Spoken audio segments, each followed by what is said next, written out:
Amis sportifs, c'est l'heure des catcheurs. Le sujet du jour, le Burkina Faso et le Ghana sont-ils les adversaires idéaux pour la préparation des éléphants? Voilà le sujet du jour. Sujet technique et débatteur qui en a le profil. Salut Beugri Yago. Salut Stéphane. Salut Diomandé, mon complice de tout temps.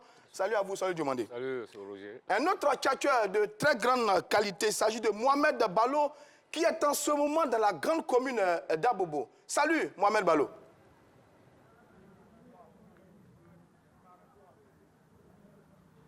Bonjour à tous, Roger Stéphane, je suis dans les tribunes d'Abobo à Keikwa pour parler des éléphants qui ont deux échéances intéressantes. Un match face au Burkina Faso et un match face au Ghana pour se préparer correctement. En tout cas, on se demande si ces adversaires sont idéaux dans l'optique d'une meilleure, d'une très bonne préparation. La question reste posée et j'ai les catcheurs par ici qui sont prêts à se prononcer sur la question. C'est sûr que ça va chauffer tout de suite du côté d'Abobo. Le Burkina Faso et le Ghana sont les deux prochains adversaires des éléphants de Côte d'Ivoire en amical. Objectif, préparer les éliminatoires de la Coupe du Monde en juin, mais aussi la CAN au mois de janvier prochain. Deux pays dont le football est bien connu de notre pays. Mais est-ce que ce sont des adversaires idéaux pour bien préparer notre sélection? Élément d'explication. La Côte d'Ivoire sera bel et bien au rendez-vous de la Coupe d'Afrique des Nations, la grande messe du football africain prévue à partir de janvier 2022 au Cameroun. Sortie leader de sa poule K pour les phases qualificatives de cette dite CAN avec 13 points sur 18 possibles, la bande Abomel sera une fois de plus parmi les favoris et sans nul doute prêt à créer des misères à ses futurs adversaires à la CAN 2022. Ils le savent bien, pour arriver au Cameroun dans la peau du favori, les éléphants de Côte d'Ivoire se doivent d'être prêts à tous les niveaux afin de répondre aux exigences tactiques et techniques dues à la compétition. Alors, sous cet orfèvre du jeu, Patrice Baumel et ses poulains seront respectivement face au Burkina Faso et au Ghana en amical les 5 et 12 juin prochains. Deux matchs amicaux très attendus. Mais problème, les deux prochains adversaires ne sont plus rayonnants depuis un moment sur la scène continentale et n'ont presque plus de joueurs évoluant dans de grosses écuries. Le Ghana et le Burkina Faso peuvent-ils être réellement considérés comme de bons tests pour une nation aux grandes ambitions? Burkinabés et Ghanéens ont-ils le niveau et les arguments pour faire progresser Baumel et ses garçons pour une sélection qui s'est déjà jaugée aux tout meilleures nations, la Belgique, première nation mondiale, et le Japon, 28e mondial. Alors messieurs, le Ghana et le Burkina Faso sont-ils des adversaires idéaux pour les éléphants? Chers tchatcheurs, qu'en pensez-vous? Messieurs, la question est bien précise. Est-ce que Ghanéens et Burkinabés sont des adversaires idéaux pour la préparation des éléphants? Mais avant, on va regarder un peu, Salut Diomané, cette équipe des éléphants de Côte d'Ivoire. J'ai envie de dire que depuis l'arrivée de Baumel, il y a une confiance un peu retrouvée avec notre sélection. Est-ce que c'est vrai? Oui, écoutez, effectivement, vous avez raison, puisque on sait d'où vient cette équipe. Je ne vais pas revenir sur le passé, mais en novembre, déjà en novembre 2020, c'était la sortie cauchemardesque du côté du Niger et même en Éthiopie. La défaite en Éthiopie qui a scellé le sort de l'ancien entraîneur. Et puis on a vu arriver Baumel. Lorsqu'il est arrivé, il a redonné de la confiance à cette équipe. Cette équipe a recommencé à gagner avec de nouveaux joueurs. Donc il est en train de bâtir une nouvelle équipe avec un état d'esprit. Déjà, ils se sont qualifiés pour la prochaine Coupe d'Afrique des Nations, ce qui est déjà un objectif majeur. Maintenant, on prépare les éliminatoires du Mondial 2022 dans un groupe où on doit affronter les Lions du Cameroun. Il y a le Malawi, il y a le Mozambique. Déjà, il faut dire que dans cette poule, ça va se jouer forcément. Enfin, sur le papier, ça va se jouer entre la Côte d'Ivoire et le Cameroun. Et le Cameroun. Le Cameroun, ça c'est sur le papier. Ouais. Maintenant, la réalité du terrain, c'est autre chose. Mais je pense que il faut... Il y a du mieux dans cette équipe des éléphants. Oui, l'équipe est en train de commencer à avoir de la confiance, à commencer à regagner. Maintenant, les éliminatoires de la Coupe du Monde, c'est une autre réalité. D'accord, on a bien compris. Beugri Yago, sur le visage actuel des éléphants de Côte d'Ivoire, on a réussi à se qualifier pour la prochaine CAN. On a joué quelques gros adversaires. Là, en ce moment, c'est une équipe qui est en confiance. Est-ce qu'on peut dire que les Ivoiriens sont en train d'arriver vers le sommet en ce moment? Ils sont sur le chemin de ce sommet-là. Et tu as parlé de confiance, c'est vrai. On parle deux faits majeurs, on me dit ça. Un joueur comme Serge Aurier qui était à la rue, buteur pendant ces éliminatoires. On a vu un Franck Kessié revenir à son meilleur niveau. On a vu une équipe dans une boulimie offensive extraordinaire. Sous Baumel, 10 buts 2 buts encaissés. Et puis, vous voyez, il y a cette puissance offensive et cette solidité défensive. Ouais. Quand une équipe est en confiance, elle peut produire de grandes choses. Donc, Baumel a redonné cette confiance à cette équipe de Côte d'Ivoire au niveau technique, au niveau tactique, au niveau psychologique. Et quand une équipe est dans tous ces aspects-là, elle est une équipe dangereuse pour l'Afrique. Sur l'objectif par rapport aux éliminatoires du mondial, ces éliminatoires qui arrivent là, est-ce qu'on sent que les éléphants ont quelque chose à prouver véritablement? Ils sont capables de passer le cap avec le Cameroun, parce que ça va être difficile quand même avec les Camerounais. Mais oui, nous connaissons la Côte d'Ivoire aujourd'hui, un effectif grandeur nature qui peut faire peur à n'importe quelle nation en Afrique. Il suffit de jouer sur notre vraie valeur, de mettre de l'impact, je mets de la vitesse, de l'intensité, et puis d'avoir... Vous savez, le football, c'est des détails. C'est de gérer tous ces détails au niveau footballistique, et puis après, notre équipe a les moyens, a les hommes, a l'entraîneur, pour aller au haut niveau. Je dis aujourd'hui, jouer contre le Cameroun, ça motive naturellement. Ah oui, vous comprenez? C'est quand même les Lions indomptables. Hein? 4 fois champions d'Afrique, nous sommes 2 fois champions d'Afrique, c'est les grands d'Afrique qui se rencontrent. Et vous savez, quand ces grands d'Afrique se rencontrent, il y a beaucoup de paramètres qui rentrent en compte. Il y a cette organisation tactique, technique et psychologique qu'il faut mettre en compte, parce que le Cameroun est très fort mentalement, et quand nous arrivons à jouer à ce même niveau-là, le Cameroun est souvent en difficulté face à la Côte d'Ivoire. Très bien. On peut regarder sans lui demander. C'est vrai qu'il y a les éliminatoires de la Coupe du Monde là, mais plus loin, il y a la CAN également. Et tout ça commence maintenant dans la préparation. Oui, écoutez, effectivement, c'est important. On a des échéances très importantes. En septembre, c'est le début des éliminatoires de la Coupe du Monde. Il y aura des mois qui vont venir la CAN au Cameroun. Parce que pour moi, la CAN du Cameroun, c'est une répétition générale avant la CAN de 2023. Ouais. Donc, il était important pour la Côte d'Ivoire de participer à la CAN du Cameroun avant d'abriter la compétition.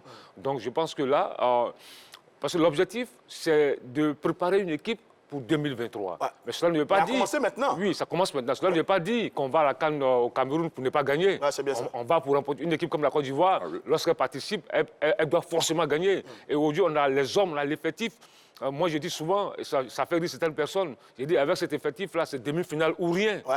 Demi-finale ou rien. Parce qu'on a les hommes... C'est vrai qu'elle n'est pas très loin du niveau de la génération dorée conduite il n'y a pas longtemps par Drogba et Yaya Touré quand même. Il suffit que le manager, le sélectionneur, l'entraîneur puisse toute son équipe vraiment choisir les bons joueurs, mettre en place l'équipe qu'il faut avec un bon état d'esprit. Comme il le disait tout à l'heure, mettre beaucoup d'impact, parce que souvent, on reproche à nos garçons de jouer avec le frein en main, il n'y a pas souvent de rythme, alors que il faut rehausser son niveau de jeu pour atteindre le sommet. Très bien. Voilà. On vous a compris. On va regarder les chiffres de Baumel, hein, je crois, depuis son arrivée, c'est 6 matchs, 3 victoires, 1 défaite et 2 matchs nuls. Patrice Baumel, il se comporte très bien en ce moment avec cette équipe des éléphants de Côte d'Ivoire. En tout cas, on revient de très loin avec ce jeune sélectionneur qui est en train de faire du bon travail avec les éléphants de Côte d'Ivoire. Sur ce, monsieur, pour arriver maintenant au sujet du jour, est-ce que dans l'optique de ces éliminatoires mondial 2022 et Cannes 2022, enfin 21, mais juin 2022 plus tard, est-ce que Ghana et Burkina sont les adversaires qu'il faut pour bien préparer cette équipe des éléphants? Mais moi, je prends le Ghana. Ghana, 4 fois champion d'Afrique, c'est ça. Ouais, c'est bien ça. Le Ghana, c'est un pays de football. Vous dites oui. Vous êtes d'accord avec ces deux adversaires? Oui, bien sûr, je suis d'accord. Je dis oui, et le Ghana, c'est 4 fois champion d'Afrique. C'est un adversaire que nous connaissons. Finale 2015. Donc le Ghana, ce n'est pas n'importe qui en Afrique. Le Ghana, c'est une marque en Afrique. Donc pour moi, c'est un adversaire grandeur nature. C'est un adversaire qui a permis aux Ivoiriens, à cette équipe de Baumel, de rehausser son niveau. Forcément, on ne peut pas jouer contre le Ghana et jouer à un niveau très bas. Parce que le Ghana, c'est quand même Thomas Partey, c'est quand même Mumbrah Wakaso, c'est quand même Daniel Amate qui joue à l'Esther. Christian Assou, le frère Yehou. C'est quand même des grands en Afrique. Pour moi, c'est un très bon test pour les éléphants. Et je pense que ce Ghana-là mérite d'être côtoyé, titillé par les éléphants. On a le sentiment que ce n'est pas des équipes terribles en ce moment. Il y a des équipes qui montent, il y a des cadors, Burkina, Ghana, on a le sentiment que ce n'est pas des équipes, j'ai envie de dire, terribles en ce moment. Mais vous savez que Stéphane, on parle de fenêtres. Et toutes ces équipes ont peut-être des matchs amicaux, comme vous parlez peut-être de l'Égypte, de l'Algérie, mais c'est des équipes vraiment organisées qui ont des matchs amicaux prévus sur 2 ans souvent. C'est bien ça. Et rencontrer ces pays-là, c'est vraiment difficile. Aujourd'hui, il y a des joueurs qui viennent dans la situation. C'est pour moi le moment idéal. C'est l'équipe idéale, le Ghana, pour mettre ces joueurs en situation de jeu et voir leur niveau pour moi. Soyez le demander, est-ce que vous êtes d'accord avec ça? Est-ce que le Burkina et le Ghana sont les adversaires qu'il faut pour bien nous préparer en ce moment par rapport aux échéances qui nous attendent? Non, moi je pense que je ne suis pas d'accord avec ça. Parce que quand tu regardes bien nos futurs adversaires, c'est le Cameroun, c'est le Mozambique, c'est le Malawi, Le qui ont des styles de jeu différents de la Côte d'Ivoire. Et quand tu regardes le style de jeu, le profil du Ghana, du Burkina, ça apparente un peu au profil de la Côte d'Ivoire. C'est bien ça. C'est des équipes qui aiment avoir le ballon. C'est des équipes qui ne déposent pas un bus devant. C'est des équipes qui aiment la possession. Et maintenant, quand tu regardes même quand tu regardes le Ghana, moi, l'équipe du Ghana, après l'édition de 2015 à la CAN, elle en baisse. Elle en baisse en 2017 au Gabon. Le Ghana a été éliminé en demi-finale par le Cameroun. Ils ont été battus 2-0. En 2019, à la CAN, en Égypte, le Ghana a été éliminé en huitième de finale par la Tunisie au tir au but 1-1, 5-4 pour la Tunisie. Je pense que cette équipe-là est en baisse. Mais quand même, sur les derniers éliminatoires, les éliminatoires là, oui. Le Ghana a terminé en tête de sa poule avec 13 points dans la poule C. Pareil pour le Burkina, qui a terminé également en tête de sa poule avec 12 points. Oui, mais quand tu es dans la poule, avec qui? Il y avait le Soudan. Il y avait l'Afrique du Sud qui est nettement à terre. Qui a disparu. Ouais, et Sao Tomé. Pour le Ghana. Pour le Ghana. Ouais. Donc je dis que là, c'est problématique. Maintenant, le Burkina. Quand tu prends encore le Burkina, c'est vrai, j'ai aimé l'équipe du Burkina de 2017 à la CAN au Gabon. C'était une très belle équipe. Moi, j'étais présent. Je les ai vus terrasser la Tunisie en quart de finale. Une grande équipe des étalons du Burkina Faso. Ensuite, j'ai vu cette équipe du Burkina Faso en demi-finale défier les pharaons d'Égypte 1-1. Ils ont perdu au tir au but. C'était vraiment l'équipe du Burkina Faso avec les Blati, Touré, les Aristide Bansé. J'arrive. Les Aristide Bansé, les Charles Caboret et autres. Maintenant, en 2019, le Burkina était absent à la Coupe d'Afrique des Nations. Donc c'est une équipe du Burkina qui revient, qui est en reconstruction avec de nouveaux joueurs. Mais qui est très ambitieuse en ce moment. Très ambitieuse quand même. Avec de nouveaux joueurs. Donc c'est une équipe en reconstruction. Donc pour moi, honnêtement, le Ghana et ce Burkina-là ne sont pas les adversaires idéaux pour préparer nos échéances futures. Non, moi je dis que, mais Stéphane, il faut que tu sois de comprendre que c'est des joueurs qu'on appelle en équipe nationale. L'entraîneur a trouvé un certain groupe, il va injecter du sang neuf. Aujourd'hui, jouer un match pour un entraîneur, c'est de voir les joueurs en situation de jeu. La Côte d'Ivoire aujourd'hui a une palette de footballeurs extraordinaire. Aujourd'hui, jouer le Burkina, pour moi, c'est une bonne chose. Une équipe en devenir, c'est la fin d'un cycle. Il a cité des noms comme Charles Caboret et Bansé. C'est la fin d'un cycle, c'est une reconstruction avec des joueurs. Mais c'est Faïssa Tapsoba qui joue au Standard de Liège. Lassine et Traoré qui joue à la Jazz. Vous avez Bertrand Traoré. Ils sont trois à Traoré comme ça. Bertrand, Lassine et Alain. Donc ça veut dire qu'il y a une nouvelle génération au dents longues qui a du talent, qui vient titiller la Côte d'Ivoire. Je pense qu'aujourd'hui, pour moi, c'est des marques importantes pour l'entraîneur national, pour voir certains joueurs en situation de jeu. Et je pense que pour le Burkina et le Ghana, c'est des très bons matchs. Mais là où je suis d'accord avec Soileux, c'est qu'on affronte des équipes qui ont le même style de jeu que nous. C'est le football de l'Afrique de l'Ouest, technique, intelligent, vivacité, tout ça. Mais ce n'est pas un football qui ressemble à nos futurs adversaires. Est-ce que ça, ce n'est pas un problème? On aurait pu aller jouer des équipes des zones que nous allons affronter pour ces éliminatoires. Ne sais pas, beaucoup le disent, mais demandez à Pep Guardiola, il n'a pas besoin d'aller voir jouer le Real Manchester. Tu imposes ton style de jeu, tu imposes ta philosophie. Ta philosophie, c'était tout. Aujourd'hui, comme je le disais tout à l'heure, si on joue dans l'impact, on joue dans la vitesse, on a les hommes pour cela, on gagne partout, il n'y a pas de problème. C'est vrai que souvent, il faut aller voir l'adversaire. Ils sont du côté de l'usophone, jouer peut-être l'Angola, mais je dis, il faut trouver des dates, il faut trouver une fenêtre pour trouver ces pays-là. Si on n'en a pas, il faut forcément jouer pour permettre à ces joueurs de se mettre en situation de jeu. Et pour moi, tout match amicaux, ou à une situation positive ou négative pour l'entraîneur. Soit voir comment utiliser son joueur dans un schéma de sa philosophie, ou soit avoir la confiance ou la confirmation de certains talents. Ça le demande, c'est ça. Non, mais moi, je pense que quand tu te prépares, il faut affronter des adversaires qui sont un cran au-dessus de toi. D'accord. Pas des adversaires du même niveau. Parce que là, tu ne peux pas voir tes faiblesses, tes limites. Aujourd'hui, quand tu regardes le football africain, il y a des équipes comme le Sénégal, qui est la première nation africaine au classement FIFA. Il y a la Tunisie qui est deuxième, le Nigeria, il y a l'Algérie, le Maroc, l'Égypte. Et puis, honnêtement, il faut qu'on se dise la vérité. Le Ghana et le Burkina Faso ne sont pas des adversaires qui ont très souvent inquiété la Côte d'Ivoire.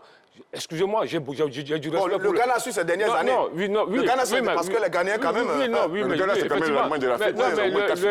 Le Ghana, on a vécu le signe indien. Oui, bien sûr. Depuis longtemps, on a vécu le signe indien. Donc aujourd'hui, quoi qu'on dise, le Ghana et le Burkina ne sont pas des adversaires qui inquiètent la Côte d'Ivoire, qui font peur à la Côte d'Ivoire. Donc c'est pourquoi je dis, pour moi, ce n'est pas des adversaires idéaux. Et puis tout à l'heure, je reviens encore sur le profil. On va jouer le Malawi, le Mozambique, le Cameroun. c'est des profils différents du Ghana et du Burkina Faso, Absolument. et même de la Côte d'Ivoire. Le Malawi et le Mozambique, c'est des équipes qui mettent beaucoup de vitesse, dans le jeu. d'impact. C'est des équipes qui athlétiques et souvent qui mettent des bus, enfin qui déposent un bus devant. Bus, ça veut dire défense. Ouais, Dans la défense. À la défense. Ouais. Bon, là, comment on fait? Alors que quand tu prends le Burkina, c'est une équipe joueuse. Le Ghana, c'est la possession. Voilà pourquoi je dis... Oui, mais Soalio. Après Madagascar, Niger, Éthiopie, on monte d'un cran quand même avec le Burkina et le Ghana. Oui. Ces deux équipes-là, on va dire, sont, je ne vais pas dire nettement supérieures à ceux qu'on a croisés il n'y a pas longtemps, mais on est monté d'un cran quand même. Oui, on a monté d'un cran, mais c'est la Côte d'Ivoire. Ouais, bon. C'est la Côte d'Ivoire, c'est quoi qu'on dit, c'est la Côte d'Ivoire. On nous a habitués à affronter la Suède, on nous a habitués à affronter... Il n'y a pas longtemps, le Japon, la Belgique, la France. Et aujourd'hui, excusez-moi, je n'ai rien contre le Ghana, je n'ai rien contre le Burkina Faso, mais je dis, c'est la Côte d'Ivoire. Voilà. Très bien. Alors, on va prendre un commentaire. Il s'agit de celui de Serge Van. Il dit ceci. Avec le niveau du football africain, ces deux adversaires sont idéaux pour les éléphants. Vous êtes d'accord avec lui? C'est bien Je suis ça. d'accord, mais je dis, un match est un match amical, il appelle à deux choses, je disais tout à l'heure. Soit vous gagnez de la confiance en battant, par exemple, le Burkina 3-0. Vos joueurs se mettent en confiance. Soit vous rencontrez le Ghana, ça devient difficile au niveau technique, au niveau tactique. Et vous vous dites, vraiment, on doit élever le niveau de jeu. Donc, deux aspects, forcément. Donc, les matchs amicaux sont vraiment importants. Et le Ghana et le Burkina, pour moi, sont des adversaires de très bon niveau. Le Burkina, toujours déterminé. Alors, à quel niveau? J'ai envie de vous envoyer dans le classement FIFA. Oui. La Côte d'Ivoire est 10e africain, Oui. 59e mondial. Le Ghana est 7e africain, Oui. 49e mondial. Bon, ils sont devant nous. Mais le d'accord, Burkina oui. est 11e africain et 60e mondial. Derrière la Côte d'Ivoire, Voilà. au niveau africain. Oui. Vous savez que nous, les Ils sont Ivoiriens, juste derrière nous. les Ivoiriens, nous avons un certain niveau aussi. Oui. Nous ne sommes pas, aujourd'hui, ce n'est pas la génération de Drogba où on était premier.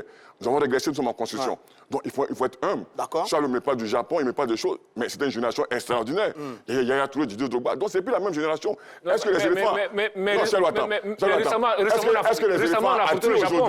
Récemment, on a affronté le Japon. Il n'y a pas Touré, il n'y a pas Didier Oui, Drogba. mais aujourd'hui...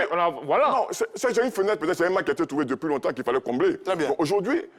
Nous sommes aujourd'hui demandés sur tous les continents par rapport à notre génération. C'est les questions qu'il faut se poser. Donc, comme vous avez un match amical contre le Ghana, profitons pour mettre nos joueurs en situation et voici dans le niveau pour impacter cette sélection. Oui, mais parce que si tu bats le Burkina 3-0, mais tu bats le Ghana 2-0, pour moi, ce n'est pas un exploit. Par contre, si tu bats la Tunisie, tu bats le Nigeria, l'Algérie, le Maroc, l'Égypte, ou le Sénégal, qui est la première nation africaine, 3-0, et dit voilà, OK. Mais voilà ce que je veux dire. Non, je comprends ce que tu veux dire, mais je dis aujourd'hui, ce sont des fenêtres. Il faut trouver des clubs, il faut trouver ces nations-là. Si ces nations ont déjà des matchs amicaux, tu fais comment? Parce que la réalité aujourd'hui du marché, aujourd'hui, comme je disais, c'est des grandes nations, l'Algérie, l'Égypte, des nations qui préparent les matchs amicaux sur 1 an, sur 2 ans. Aujourd'hui, si c'était une date FIFA, il n'y avait pas de match, on devait jouer des matchs de Coupe du Monde. Donc, c'est des adversaires qui fallait trouver. La Guinée joue la Turquie. Sur ces matchs-là, la Guinée joue la Turquie, par exemple. Oui. C'est un gros morceau, c'est une affiche de rêve pour Bien les sûr, Guinéens. bien sûr. Ils ont juste trouvé le carnaval pour avoir cet adversaire, comme que je disais. Et on va trouver forcément ce carnaval. Aujourd'hui, la Côte d'Ivoire est en reconstruction. Les grands noms reviendront et forcément, on jouera ce match très bientôt pour moi. Très bien, messieurs, une pause en plateau. On va à Bobo retrouver Mohamed Balo et ses hackers sur le sujet.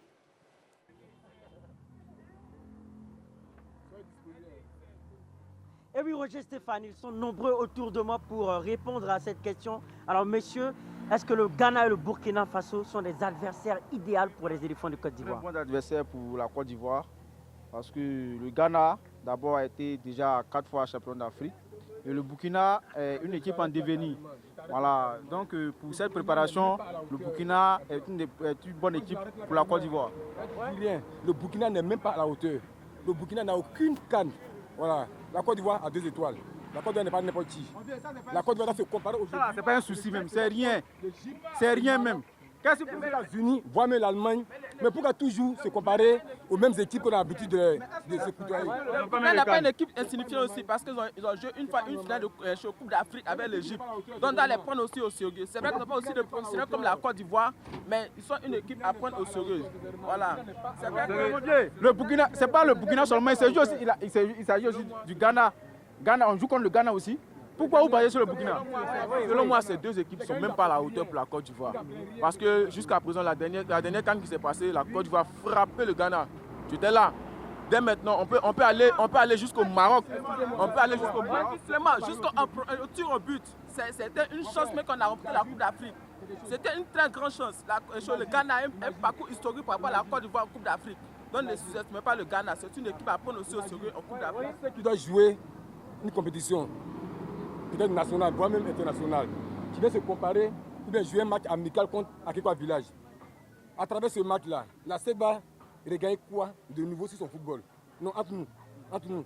Akekwa Village peut apprendre quoi à la CED? On doit jouer contre l'équipe, contre le Brésil. Là, Neymar peut nous faire des jeux de jambes, il va nous apprendre quelque chose. Je répondre à cette question. Ce que tu dis là, moi je ne suis pas d'accord avec toi, parce que c'est un calendrier qui est établi par la FIFA ou bien par la CAF. Voilà, donc si tu demandes un match contre peut-être l'Égypte, si l'Égypte ne veut pas te recevoir, tu ne veux pas jouer contre l'Égypte. Voilà. Il a failli franchir la Coupe du Monde, aller jouer une quart de finale. La Côte va même phase de groupe, pas encore franchir. Donc prenez le Ghana au sérieux, parce que c'est une équipe qui est très dangereuse. Il peut créer aussi une surprise en Coupe d'Afrique. Donc c'est une bonne équipe. Un adversaire coriace. Voilà. On a besoin là. Il y a l'Algérie, il y a l'Algérie. L'Algérie, c'est une grande nation. Avec les mêmes équipes, on a l'habitude de croiser le Burkina, le Ghana. On veut des choses nouvelles. On veut croiser l'équipe coriace quand même. Préparation, on ne va pas rester sur les équipes qu'on a l'habitude de frapper. Il faudrait changer de manière de faire. Il faudrait aller au moins sur d'autres équipes qui sont encore plus coriaces que ces mêmes équipes, disons le Burkina et le Ghana. C'est une pression très moyenne. En tout cas, oui. Bon, on va en revenir. En tout cas, bonne chance aux éléphants de Côte d'Ivoire pour ces 2 matchs. À très bientôt. Bravo à vous, à Bobo, là-bas, c'est bien. Ils savent de quoi ils parlent là-bas, Bobo. C'est très bien. Je suis content là, par rapport à leur réaction. Il y a un qui dit on va jouer le Brésil. Mais oui. Bon, il est dans la logique de Solio. Il faut jouer des équipes de grandes nations pour s'aguerrir véritablement. Ce n'est pas tout à fait faux quand même, parce que nous, on a joué il n'y a pas longtemps le Japon et la Belgique, le Brésil, la Belgique, enfin la France, tout ça. C'est ce type d'équipe-là que la Côte d'Ivoire doit aller chercher maintenant pour se préparer le Yago. C'est vrai que Stéphane, tout footballeur veut jouer le Brésil, veut jouer la Belgique. Ce qui est extraordinaire aujourd'hui, je pense qu'on vit sur un passé. Les Ivoiriens, c'est normal. Nous sommes 2 fois champions d'Afrique. On a une génération dorée extraordinaire. En Belgique, il n'y a pas longtemps. Non, il n'y a pas longtemps en Belgique. Mais on a encore ce crédit-là, tu comprends? Aujourd'hui, on commence à se reconstruire. Revenons sur terre. Commençons à reconstruire. Aujourd'hui, la Côte d'Ivoire est 2e au niveau africain. C'est bien ça, ouais. Le Burkina est 11e. Et le Ghana est 7e. Le Ghana est 7e. Posons des questions. Est-ce que ces 2 équipes, par rapport à la Côte d'Ivoire, nous avons progressé, nous avons régressé par rapport à ces pays? Donc je pense qu'aujourd'hui, soyons humbles, soyons ambitieux et soyons calmes, parce qu'aujourd'hui, rencontrer pour moi le Ghana, ce n'est pas jouer en deçà de sa valeur. C'est quand même le Ghana. C'est quand même le Ghana, c'est mettre ses joueurs en situation. Et je dis forcément qu'on va retrouver ce crédit au niveau africain, au niveau mondial. Ces pays-là viendront nous chercher, et pour moi, c'est une belle histoire. Salut, Lemoni. Oui, mais bon, je dis, il faut qu'on soit juste. C'est vrai, récemment, on a joué le Japon, on a joué la Belgique. C'est bien ça. C'est pas n'importe quoi. Et même, pourquoi pas, la Suède. Il y a la Suède qui est 18e quand même au classement FIFA. Il y a les États-Unis 20e au classement FIFA. Il y a la Pologne 21e au classement FIFA. Il y a les Pays-Bas 16e au classement FIFA. Il y a la Colombie 15e. C'est des pays qu'on peut aller chercher. C'est des pays qu'on peut aller chercher pour rehausser notre niveau de jeu. Parce que quand aujourd'hui on parle du Burkina, c'est vrai. Je l'ai dit, le Burkina était absent à la dernière Coupe d'Afrique des Nations. Ça vous dit que le Burkina a régressé, une équipe en reconstruction. Aujourd'hui, quand tu regardes l'effectif, les joueurs qu'ils ont appelés dans le dernier rassemblement, Lassina Traoré, qui est vrai, qui joue à l'Ajax, c'est pas mauvais. Mohamed Konaté, qui joue à Kenki en Russie. C'est ça. Bon, il y a Mohamed Lamine Ouattara, qui joue à l'AS Sonabel.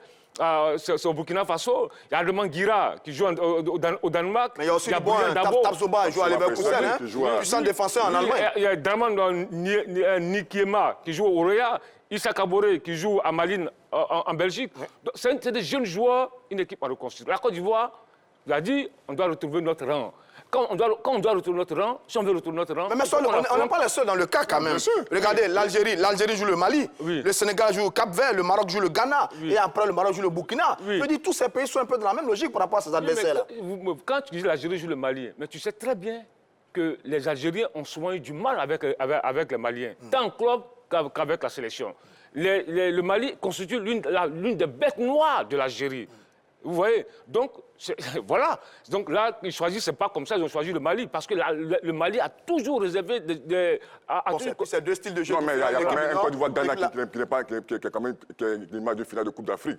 Donc, soit aussi, tu parles de Mali, tu parles de Mali-Algérie. Ouais. Je m'excuse, mais le Côte d'Ivoire, Ghana, c'est quand même un crédit au-dessus. Non, pour te dire que quand même, quand tu parles de... Si je reconnais que l'Algérie, Mali est tellement de très bon niveau, parce que les Maliens créent des problèmes, le Côte d'Ivoire, Ghana est tellement de très haut niveau, parce que nous avons les mêmes forces. Donc ça amène notre football à s'élever au-dessus, au niveau technique, au niveau tactique. Mais là, ce que je veux dire, quand tu prends l'Algérie ou le Mali, c'est deux styles de jeu, c'est deux profils différents. Voilà. Non, le Mali peut jouer dans la possession. Le Mali sait jouer dans la possession. Une qualité formée par Jean-Marc Gueux dans la possession. Quand tu prends la Côte d'Ivoire, Côte d'Ivoire-Ghana, sensiblement le même style de jeu. Absolument. Le Burkina Faso, c'est pas loin, c'est la même chose. C'est pourquoi je dis, aujourd'hui, quoi qu'on dise, le Ghana et le Burkina sont en baisse. Bien. Messieurs, on prend un dernier commentaire, celui de Komchi Werason qui dit ceci. Moi, je dis non. Donc, si la Côte d'Ivoire doit affronter des équipes africaines pour savoir s'ils sont formidables, ils doivent affronter le Sénégal, l'Algérie, la Tunisie et sans oublier le Maroc et le Cameroun. Oui. Lui, il est parfaitement d'accord avec Soilio Dumandé. Les grosses écuries du moment, des équipes mais vraiment que tout le monde a envie de croiser en ce moment, c'est Maroc, c'est Égypte, c'est Algérie. On aurait pu aller vers ces équipes plutôt que de jouer des formations que nous jouons tout le temps. C'est vrai, je vais peut-être me répéter. Je dis nous sommes à une date qui était considérée comme une date FIFA. Et cette date a été reportée.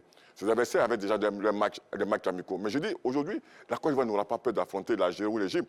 C'est franchement un match dans une nature qui amène les éléphants à avoir leur niveau de jeu. Aujourd'hui, c'est ce que nous avons trouvé comme adversaire que nous prenons. On ne va pas forcer la porte à aller taper la fédération égyptienne ou algérienne pour chercher un match. Ces matchs sont déjà programmés. Je pense qu'aujourd'hui, c'est des matchs qui viennent.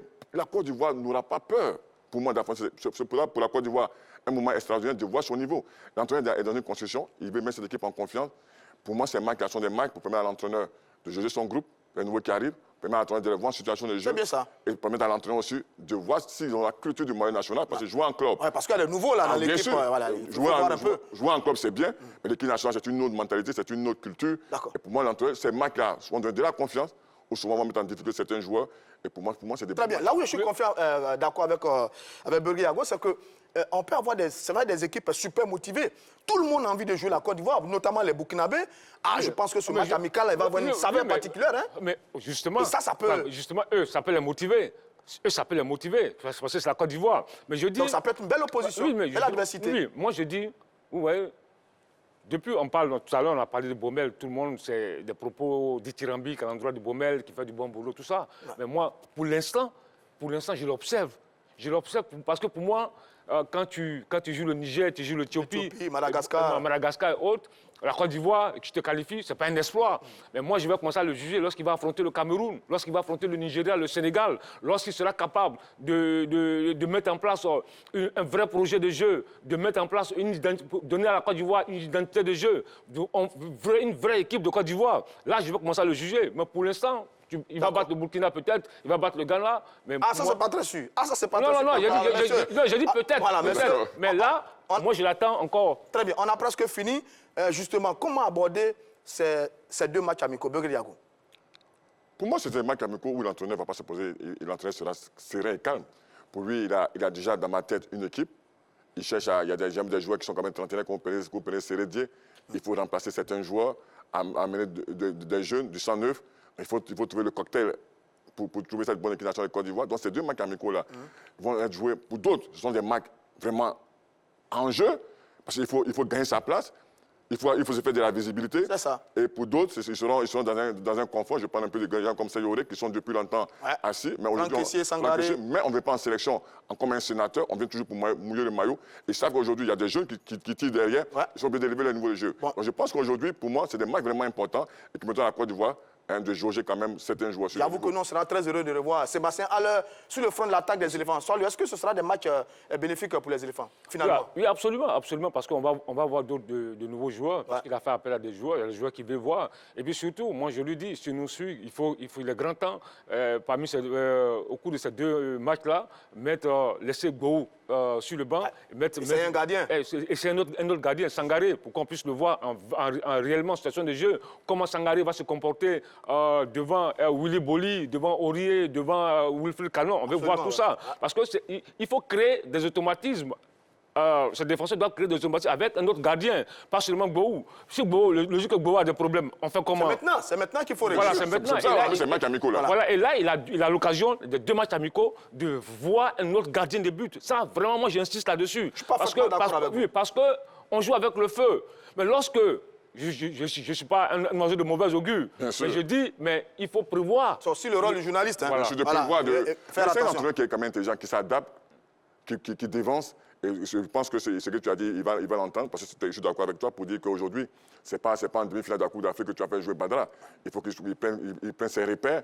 Et je pense que l'entraîneur national n'est pas aussi faux pour compenser. Messieurs, on vous a bien compris. Merci à Begré Yago. Merci Stéphane. Merci, soyez le demander. Amis sportifs, c'est la fin de l'heure des Tchatcheurs. On vous donne rendez-vous prochainement pour un autre numéro de votre émission préférée, l'heure des Tchatcheurs.